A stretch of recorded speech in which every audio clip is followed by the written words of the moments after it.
है तो व्रत खंडित नहीं माना जाता। जैसे कोई रुग्ण है, बीमार है, अस्पताल जाना पड़े, ब्लड प्रेशर ऊपर नीचे हो जाए तो उसे नमक भी देना पड़ेगा और भी चीजें देनी पड़ेंगी, तो उसका संकल्प लेकर, ये नारद पुराण में वर्णन है, उसका संकल्प लेकर उसकी माँ, भगिनी, पति, बेटा, बिटिया, सास माँ, ये यदि उसके लिए व्रत कर लेते हैं, अपना कोई कर लेता है व्रत, तो उसका यह व्रत खंडित नहीं माना जाता, ये व्रत।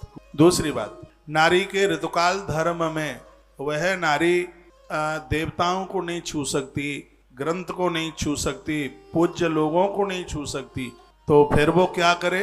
वो मानसिक रूप से भगवान का स्मरण करे और अन्न ना खाए तो उसको व्रत करने का पूरा फल मिलता है, उसमें कहीं कोई कटौती नहीं। वो ये सोच लेती है कि अब मैं अपवित्र हूं, पूजा पाठ तो कर नहीं सकती, तो 4 परांठे खींची लो, अब क्या है, तो बिल्कुल भी व्रत नहीं माना जाएगा। ऐसा हमारे ग्रंथों में लिखा है। वो पूजा नहीं करे, बिल्कुल भी ना करे, देवताओं के सन्मुख भी ना आवे, लेकिन वो अन्न ना खावे, मानसिक भाव से भगवान का स्मरण करती रहे, तो उसको पूरा का पूरा व्रत करने का फल प्राप्त होता है, वो भले ही कौन सा भी व्रत करे। तो इस ग्रंथ में लिखा है कि वैशाख मास के शुक्ल पक्ष में पड़ने वाली एकादशी 1100 उद्यापन के लिए बहुत बड़ी एकादशी। कुछ एकादशियां हैं जिनका फल सीधे डायरेक्ट करोड़ गुना है उसका। तो शुक्ल पक्ष में पड़ने वाली जो एकादशी है, ये मोहिनी एकादशी है। कहा गया कि एकादशाम कृतम पुण्यम कोटि कोटि गुणम भवेत।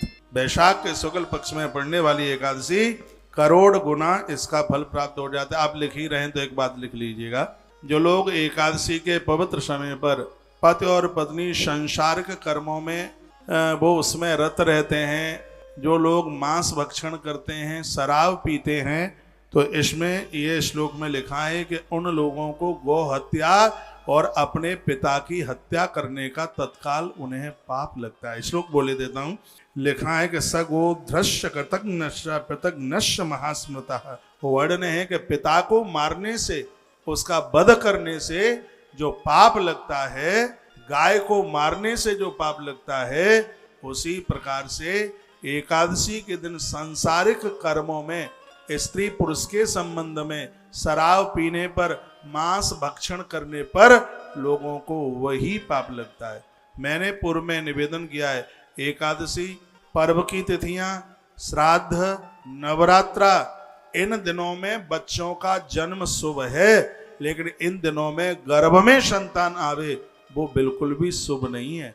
इन दिनों में यदि गर्भ में संतान आई तो अंधी भी संतान हो सकती है, विकलांग भी हो सकती है, और शरीर से रुग्ण होकर के भी वो पैदा हो सकती है। जिसका मस्तिष्क काम न करे ऐसी भी औलाद जन्म ले सकती है।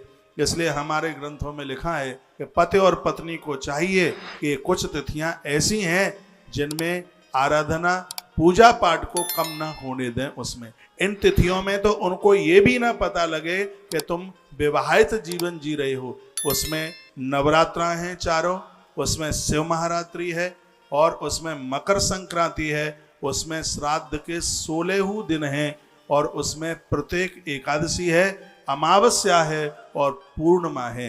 इन तिथियों में स्त्री पुरुष को बहुत सावधान रहना चाहिए।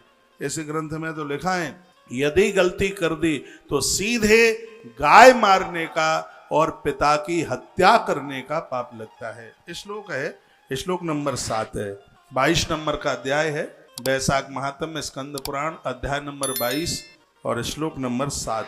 सगो घृष्य कृतघ्नश्च पृथग्घश्चात् महान स्मृतः।